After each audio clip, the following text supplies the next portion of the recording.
Assalamualaikum warahmatullahi wabarakatuh. Perkenalkan, kami dari kelompok 5. Di video kali ini kami akan menjelaskan materi mengenai individualisme.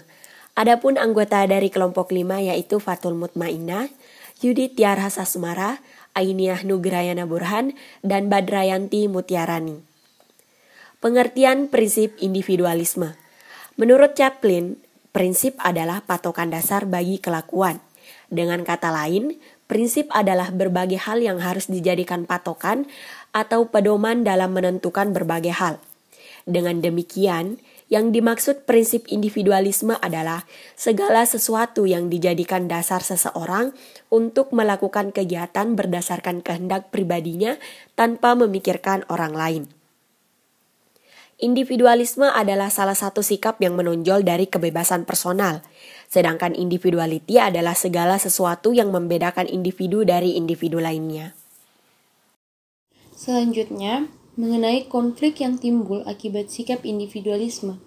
Memudarnya sikap gotong royong diakibatkan karena adanya sikap individualisme. Menurut Rojmadi, dalam buku yang ditulis oleh Dewantara, menjelaskan bahwa sikap gotong royong saat ini memang sedang mengalami krisis. Namun nilai gotong royong ini masih bisa dilihat di daerah-daerah pedesaan atau daerah pinggiran kota. Di kota besar, individualisme bukan merupakan hal yang baru. Sikap individualisme merupakan hal lumrah. Bahkan banyak orang yang menganggap sikap individualisme merupakan suatu keharusan yang dimiliki seseorang ketika berada di lingkungan kota besar. Sikap individualisme dalam kota besar yang sering terjadi seperti kurangnya bersosialisasi terhadap tetangga. Tidak hanya kota besar saja, kota kecil pun demikian. Individualisme banyak terjadi di perumahan. Hal ini disebabkan karena banyak dari masyarakat bekerja hingga malam, sehingga menyebabkan mereka sampai rumah larut malam. Dalam perkampungannya, masih terdapat beberapa masyarakat yang memegang prinsip gotong royong dalam kehidupan bermasyarakat. Namun, sebagian perkampungan juga sudah banyak masyarakatnya yang bersikap individualisme. Penyebab terjadinya individualisme. Jika dilihat dari segala peristiwa atau kasus yang terjadi akhir-akhir ini, kita dapat memahami bahwa masyarakat Indonesia saat ini kurang menghayati nilai Pancasila sebagai landasan kehidupan bernegara. Apalagi jika nilai Pancasila kerap kali dihadapkan dengan sikap intoleransi antar umat beragama, membuat seolah-olah keduanya ini saling bertentangan. Padahal, jika kita lihat dalam pembukaan Undang-Undang Dasar 1945, mengingatkan kita pada sila yang keempat dalam Pancasila, yang dimana sila keempat merupakan pedoman untuk mewujudkan keadilan sosial. Namun, hal yang terakhir ini kerap sekali luput. Kalau dilihat secara teliti, masih banyak masalah terkait perbedaan agama ini yang akarnya adalah ketidakadilan sosial. Terkait dengan pudarnya pengamalan Pancasila ini, kita dapat menilai berkaitan dengan budaya bangsa Indonesia, di mana kondisi ini juga dialami oleh seluruh dunia, sehingga terjadilah imbas transformasi sosial kultural. Selain itu, jejaring komunikasi dan teknologi digital mengubah cara berkomunikasi. Akibatnya, penghargaan terhadap kemanusiaan yang adil dan beradab pun menjadi pudar, sehingga persatuan kita pun terancam. Dengan kata lain, nilai-nilai yang terdapat dalam Pancasila juga memudar. Menurut Muhammad Hatta, sebenarnya gotong royong ini bisa menjadi kunci yang mampu membangun dan memperkaya nilai Pancasila, karena nilai ini sudah hidup dalam berbagai wujud dalam masyarakat. Namun, masyarakat Indonesia tidak memahaminya secara utuh. Solusi dari sifat individualisme. Yang pertama, setiap masyarakat pada umumnya memiliki karakter yang berbeda-beda, sehingga kemungkinan besar timbulnya sifat individualis di lingkungan masyarakat sangat rentan.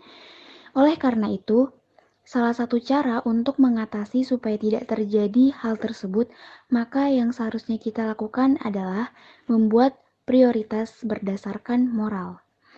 Yang kedua, gotong royong adalah fasilitas yang dapat membersihkan masyarakat dari sifat individualis Karena dengan adanya kesadaran setiap elemen masyarakat melakukan setiap kegiatan dengan cara bergotong royong, apa yang kita kerjakan akan lebih mudah dan cepat diselesaikan. Sehingga setiap individu dapat merasakan pentingnya bergotong royong untuk kepentingan bersama. Selain itu, dengan meningkatkan sifat bergotong royong, dapat menimbulkan persaudaraan atau silaturahmi masyarakat semakin erat.